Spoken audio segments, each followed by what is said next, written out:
Hello hello दोस्तों, बहुत बहुत स्वागत है आप सभी का।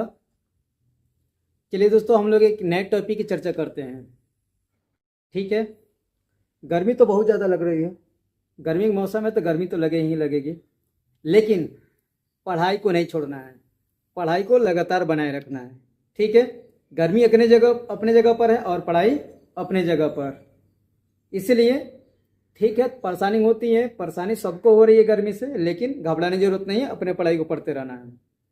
तो इससे पिछले समय में हमने आपको पढ़ाया हुआ था राजधर्म के नवीन सिद्धांत, जिसमें दक्षिण भारत के राजा के बारे में हमने पढ़ाया हुआ था कि उस वहाँ पर नए सरदारियों का उदय कैसे हुआ और राजा कैसे बने, उसमें कौन कौन से वंश थे, तो उसमें हमने आपको पढ़ाया हुआ था।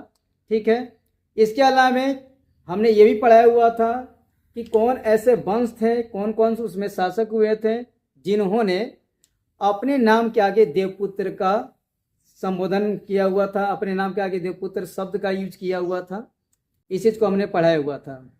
बट अभी जो हम पढ़ने जा रहे हैं वह एक नए टॉपिक होगी, और नए टॉपिक का नाम क्या होगा? बदलता हुआ देहात।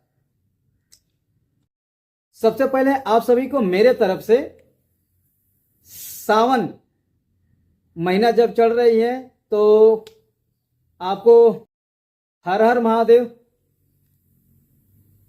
और आप बोलबम घूमिए, बोलबम जाइए, लेकिन आपके माइंड में पढ़ाई को लेकर भी सजगता होनी चाहिए। आपको लेकर के हम इतने ज़्यादा एक्साइटेड रहते हैं कि हम आपको पढ़ाएं, जल्दी जल्दी बताएं। हमारे अंदर भी बोलबम की भावना होती है कि हम भी महादेव को प्रसन्न करें, महादेव सबके ऊपर कृपा बनाए रखें, आपके ऊपर, आपके फैमिली के ऊपर। बट महादेव की सबसे पहले यही चिंता होगी कि सबसे पहले आप पढ़ो, उसके बाद तब हम हमारी सेवा करो। ठीक है। तो इसमें हमको पढ़ते रहना है, महादेव को भी प्रसन्न करते रहना है।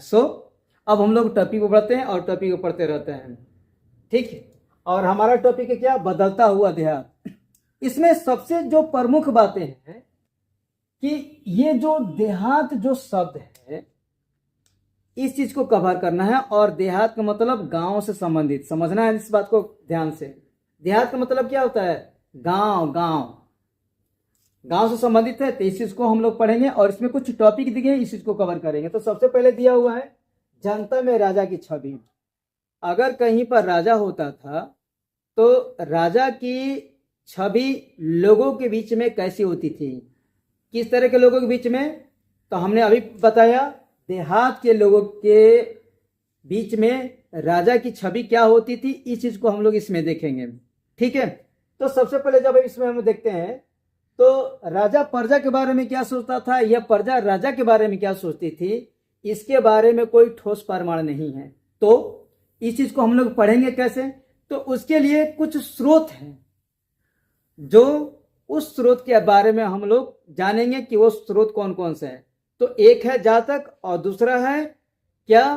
तो पंचतंत्र। आप देखिए, एक है जातक और दूसरा क्या है? पंचतंत्र। जातक और पंचतंत्र, ये दो मुख्य स्रोत हैं जिसके आधार पर हम लोग प्रजा और राजा के सोच के बारे में हम लोग देखते हैं। तो स्थिति का पता चलता है कि उस समय ये क्या कहते हैं, दोनों स्रोत क्या कहते हैं? तो दोनों स्रोत कहते हैं कि प्रजा की सोच राजा के प्रति क्या होती थी, तो कहते हैं कि रात में डाकू लूटते थे। अब सोच लीजिए, हम लोग तो अभी के समय में डाकू सुने हुए थे, लेकिन उस समय ये बता रहा है स्रोत, ठीक है, जातक और क्या बोलते हैं, पंचतंत्र, तो ये बताता है कि रात में डाकू लूटते थे प्रजा को, लोगों को, देहात के लोगों को। तो दिन में राजा के अधिकारी लूटते थे, यानी उनका शोषण करते थे, घूस लेते थे ज्यादा। समझ में आ रहा है? इसके अलावा दिन में जो राजा का अधिकारी घूस लेते ही थे, इसलिए अब देखिए, एक तो रात में लूटे जा रहे हैं और दूसरा दिन में अधिकारी द्वारा लूटे जा रहे हैं। तो लोग हमेशा तनाव में रहते थे, देहात में लोग डरे डरे रहते थे, समय समय रहते थे। इसलिए राजा जब कभी क्या होता था, टैक्स मांगता था, उन पे जब शक्ति का बर्ताव दिखाता था, तो ये लोग क्या कहते थे? जंगल में भाग जाते थे। ना हम रहेंगे और ना राजा हमसे टैक्स मांगेगा, ना हम पे अपना हुकूमत जताएगा, ना हम पे अत्याचार करेगा, ना हमारी शोषण करेगा। ठीक है। इसके अलावा कुछ लोग ऐसे भी थे जो उस टैक्स को चुकाने के लिए क्या करते थे? दूसरे विकल्प को ढूंढते थे। और दूसरा विकल्प कुछ भी हो सकता है, बट विकल्प कुछ ढूंढते थे ताकि उस टैक्स को भरा जा सके। ठीक है, अब देखिए कुछ उपज बढ़ाने के लिए उपाय ढूंढते थे। तो हमने कहा कि कुछ भी हो सकता है कि शिल्प उत्पादन संबंधित काम करें, या राजा के कामों में हाथ बटाएं, या उत्पादन अपना कोई काम करें जिससे वह किसी तरह से टैक्स को भर सके। ठीक है, तो हमने कह दिया कि एक प्रजा के बारे में राजा की क्या सोच होती थी, या प्रजा के बारे में राजा कैसा सोचता था, इस चीज को हमने कवर किया हुआ है। और जनता के बीच में छवि कैसी होती थी, इसको हमने देख लिया। अब जो हम लोग पढ़ेंगे उपज बढ़ाने के तरीका क्या होता था। तो उपज बढ़ाने का जब तरीका हम लोग देखते हैं तो उस समय मुख्य रूप से हल का प्रयोग होता था। किसका प्रयोग होता था? हल का प्रयोग होता था। किस चीज का हल का? लोहे के हल का प्रयोग होता था। होता क्या ना था कि लकड़ी के जो फार होते थे उसमें लोहे के साथ मतलब नुकीले जो भाग लगे होते आगे, ताकि जब वो खींचेंगे जमीन को तो जमीन गहराई में क्या बोलते हैं वो जाते जाएगी। लोहे का माने फार जो होता है, हल होता है, वो जमीन के अंदर जाएगी और फसल अच्छा होगा, गहराई में जाएगा तो फसल अच्छा होगा। ठीक है, इसके अलावा जहाँ पर सख्त घास होती थी, मैदान होती थी, चट्टानी वाले क्षेत्र होते थे, वहाँ पर लोग कुदाल का प्रयोग करते थे। इसके अलावा बहुत सारे प्रमाण में भी मिला हुआ है कि गांव में पानी को पटाने के लिए, सिंचाई करने के लिए कुओं, नहर और तालाबों की व्यवस्था होती थी। ठीक है, लेकिन ये सब होने के बावजूद इनको बहुत ज़्यादा मेहनत करना पड़ता था। किनको? देहात के लोगों को सिंचाई करने के लिए, खेतों में पानी पटाने के लिए बहुत ज़्यादा मेहनत करना होता था। इसके अलावा जितने भी प्रभावशाली लोग होते थे, राजा होता था, शासक होता था, धनाढ्य लोग होते थे, अमीर लोग होते थे, वे लोग उपज बढ़ाने के लिए या मदद करने के लिए गांव के लोगों के लिए तो ये क्या करते थे? कुओं का निर्माण करवा देते थे, तालाब का निर्माण करवा देते थे, नहर का निर्माण करवा देते थे, ताकि ये लोग सिंचाई आसानी से कर सके और अपने फसल का उत्पादन बढ़ा सके। ठीक है, यह अपनी छवि को बनाए रखने के लिए ऐसा करते थे ताकि जनता में उनकी छवि अच्छी रह सके। ठीक है, उत्पादन को बढ़ा सके। तो हमने अभी ये दो टॉपिक कवर किया। अब हम लोग अगले टॉपिक को पढ़ते हैं।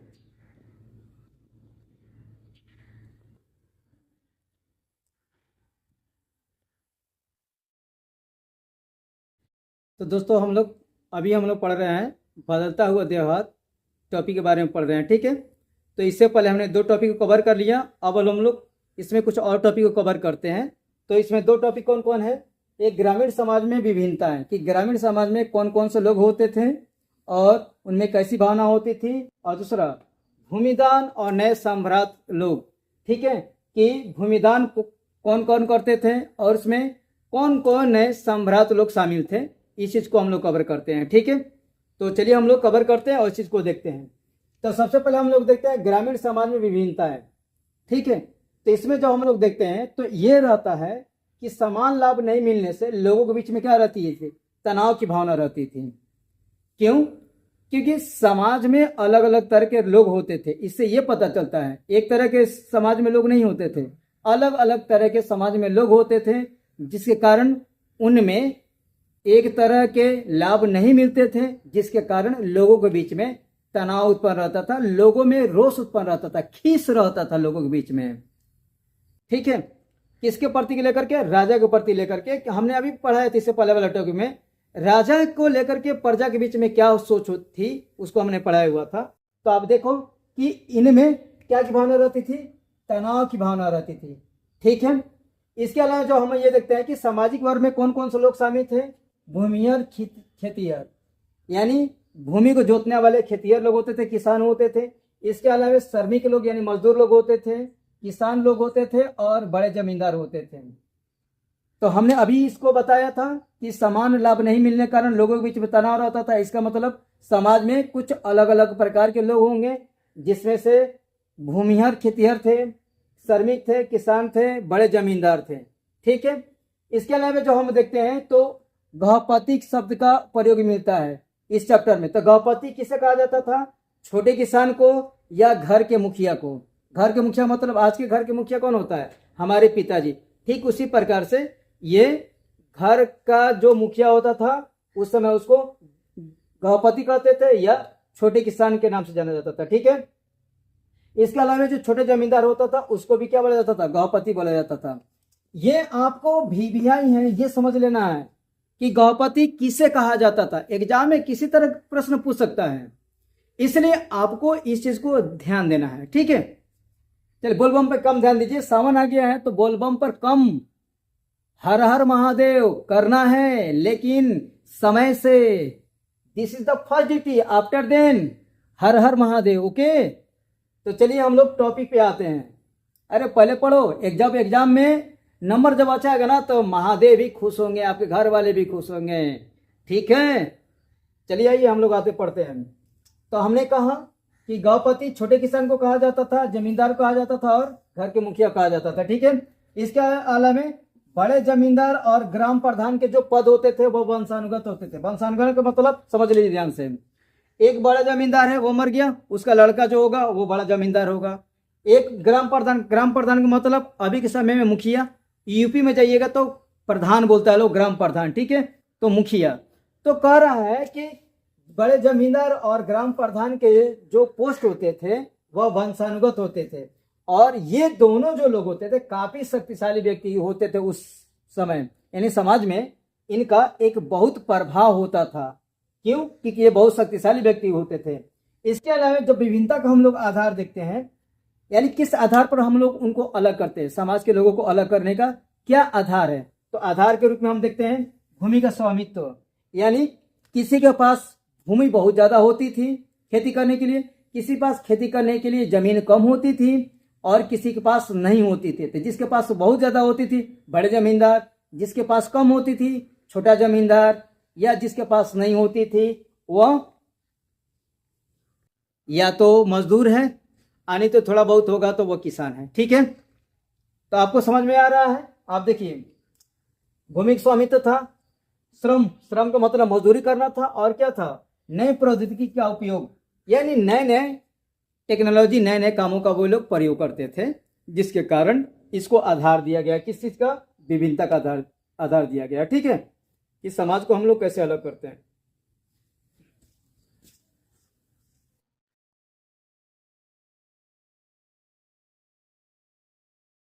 तो हमने देख लिया कि एक ग्रामीण समाज में क्या विभिन्नताएं थी। अब लोग अगले टॉपिक पढ़ते हैं, और पढ़ते भूमिदान और नए सम्भ्रांत ग्रामीण। ठीक है, सम्भ्रांत ग्रामीण का मतलब गांव में कुछ धनाढ्य लोग होते होंगे और उनका कुछ प्रभाव होता होगा। तो इस चीज को हम लोग देखते हैं, भूमिदान और नए सम्भ्रांत ग्रामीण में क्या दिया हुआ है।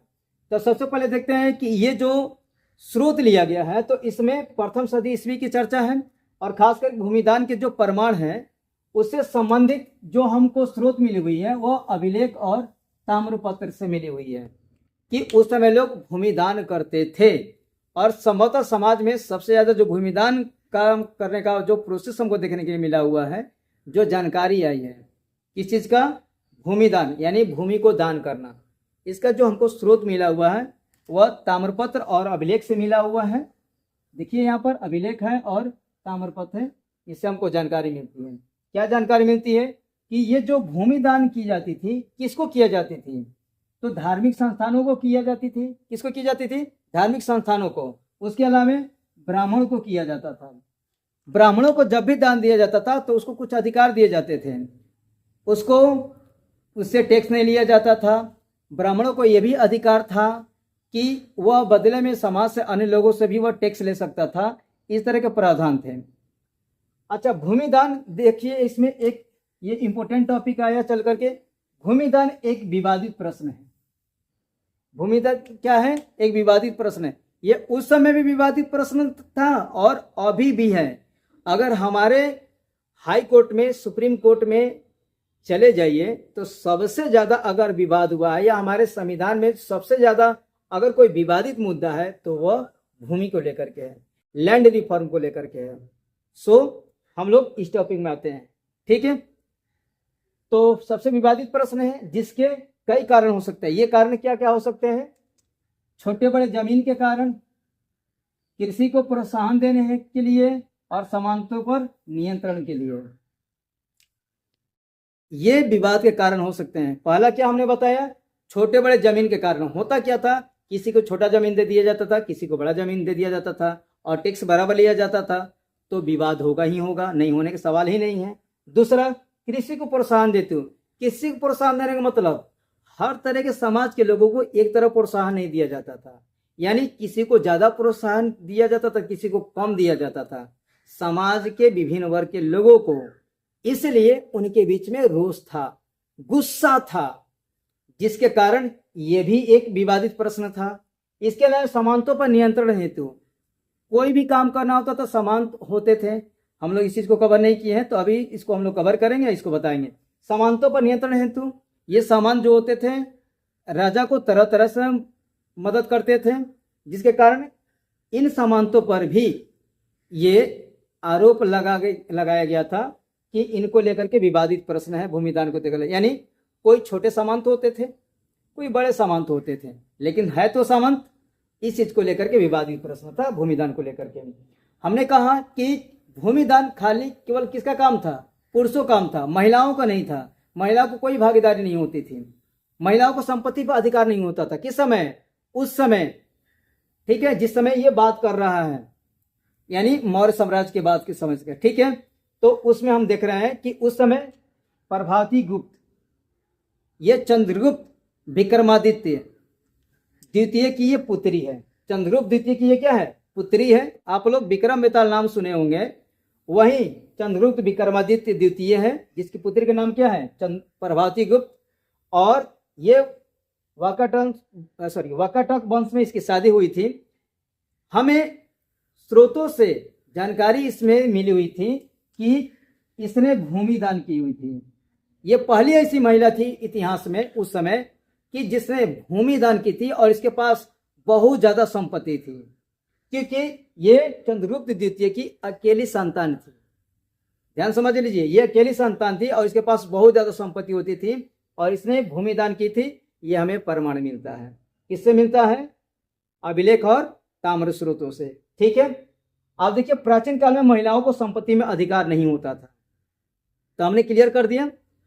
अच्छा, इससे पहले दोस्तों हमने आपको बहुत सारी चीजों को पढ़ाया, तो हम आपसे बार बार यही एक रिक्वेस्ट करते हैं कि सबसे पहले वीडियो को पॉज कीजिए, ये जो इतने भी इंपॉर्टेंट टॉपिक है उसको लिखिए, उसके बाद से फिर वीडियो को शुरू कीजिए और ध्यान से पढ़िए। पढ़ते समय इधर उधर ध्यान नहीं देना है, बस अच्छे से पढ़ते रहना है। हर हर महादेव।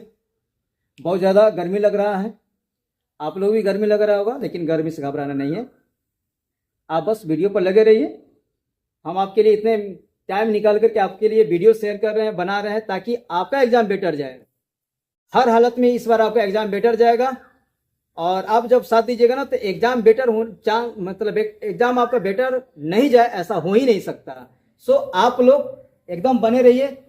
जितने भी पढ़ने वाले हैं आप आकर के वीडियो में लग जाइए, अपने दोस्तों को बोलिए, शेयर कीजिए कि आइए चलिए, नए स्तर से पढ़ाई हो रहा है, अभी हाल ही पढ़ाई हो रहा है, और चलिए हम लोग एक साथ सर से रिक्वेस्ट करते हैं कि सर हम लोग पढ़ाया जाए। हम लोग इतने व्यक्ति आ गए हैं, जुड़ रहे हैं, तब देखिए पढ़ाने में और कितना इंटरेस्ट लगेगा, क्योंकि जब आप लोग जैसे जैसे आइएगा ना, हमारा हौसला और बढ़ते जाएगा आप लोगों के प्रति, और नए नए चीज़ों को हम लोग पढ़ेंगे, उसमें नए नए चीज़ों को शामिल करेंगे, और बहुत उत्साह के साथ हम लोग पढ़ेंगे इस चीज़ को। और वादा है आपसे कि देखिएगा, दिसंबर के बाद से आप लोग का दिसंबर से हम लोग इतने अच्छे अच्छे चीज़ों को कवर करते चलेंगे, चाहे वह आपका ऑब्जेक्टिव हो या सब्जेक्टिव हो। कौन कौन प्रश्न आ सकते हैं इससे संबंधित हम सारी चीज कवर करेंगे, ठीक है। थोड़ा सा इसमें एक आध दो टॉपिक और पढ़ लेते हैं, उसके बाद से हम लोग इसे यहीं पर अब छोड़ देते हैं, उसके बाद अगले टॉपिक पढ़ेंगे, ठीक है। तो वो इंपॉर्टेंट टॉपिक कौन सा है आपका, इस चीज को हम लोग कवर करते हैं। बहुत गर्मी लग रहा है दोस्तों, गर्मी से हाल खराब हो जा रहा है, इतना गर्मी लग रहा है। चलिए फिर हम लोग नए टॉपिक थोड़ा सा इसमें कवर कर लेते हैं। हमने तो अभी पढ़ाया हुआ था कुछ टॉपिक के बारे में, ठीक है। तो अब हम लोग थोड़ा सी संबंधित 2 मिनट का वीडियो है, इसको हम लोग देख लेते हैं। सामान के क्या कार्य होते थे उस समय। हमने बताया था कि राजा सामंत का मदद करता, जिसके कारण भूमिदान संबंधित विवादित हो जाते थे। तो सामंत के क्या क्या कार्य होते हैं, यह आपसे प्रश्न पूछ सकता है कि सामंत लोग कौन होते थे और उनका क्या कार्य होता था, ये आपसे प्रश्न पूछेगा। तो आपको बताना है कि सामंत में एक बहुत प्रभावशाली वर्ग होता था जो अपने क्षेत्र के भूमि पर क्या करता था, कंट्रोल रखता था, बहुत बड़ा कंट्रोल वो रखता था, उसका बहुत बड़ा कंट्रीब्यूशन होता था राजा को समर्थन देने में, वे सामंत लोग होते थे। ठीक है, तो थोड़ा सा इनके कार्य के बारे में देख लेते हैं, उसके बाद से हम लोग आगे बढ़ते हैं। सबसे पहले देखते हैं कि ये सामंत लोग जो होते थे वो भूमि पर नियंत्रण बनाते थे। उसके अलावा ये शासक को क्या करते थे, आदर करते थे, बहुत ज़्यादा रिस्पेक्ट देते थे अपने राजा को, अपने शासक को। उसके अलावा शासकों को गिफ्ट देते थे, कोई गिफ्ट ले जाना था तो जब जाते थे तो राजा को क्या करते थे, गिफ्ट देते थे, चाहे जितना बड़ा गिफ्ट देना हो लेकिन गिफ्ट देते थे, ताकि राजा के प्रति उनकी सोच अच्छी रहे, राजा की उनके ऊपर कृपा दृष्टि बनी रहे, राजा उन पर हमेशा मेहरबान रहे, उन पर अपना नज़र टिकाए रहे, ऐसा वो लोग करते थे। अपने सम्मान को बनाए रखने के लिए भी ऐसा होता था।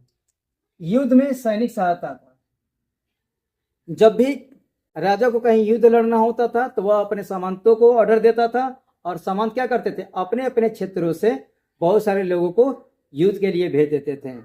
ठीक है, इसलिए युद्ध में सामंत क्या करते थे, सैनिक सहायता देते थे, अपने खुद जाते ही थे, साथ में लोगों को लेकर के भी जाते थे, युद्ध में भाग लेते थे। इसके अलावा बहुत सारे शक्तिशाली सामंत ऐसे थे कि समय बदलने पर जैसे जैसे वो मजबूत हो गए वैसे वैसे क्या बन गए, राजा बन करके उभरे। ठीक है, इतना समझ में आ रहा है। इसके अलावा कुछ इंपोर्टेंट आप जान लो कि दिस इज द वीवीआई, ये आपका वीवीआई है। ये तो वीवीआई हो सकता है, ये भी वीवीआई हो सकता है, ये भी वीवीआई है। आप एग्जाम के लिहाज से एकदम समझ लीजिए कि इससे प्रश्न आने ही आने वाले हैं। इससे पहले वाले में भी आए हैं 2024 में, इस बार भी आएंगे, इसलिए आपको इसको छोड़ना नहीं, एकदम अच्छे से याद कर रखना है। बड़े जमींदार को क्या कहा जाता था, बिल्लालर। बड़े जमींदार को बिल्लालर, बड़े जमींदार को क्या कहा जाता था, बिल्लालर। बड़े जमींदार को क्या कहा जाता था, बिल्लालर। हलवाहा को क्या कहा जाता था, उल्वर।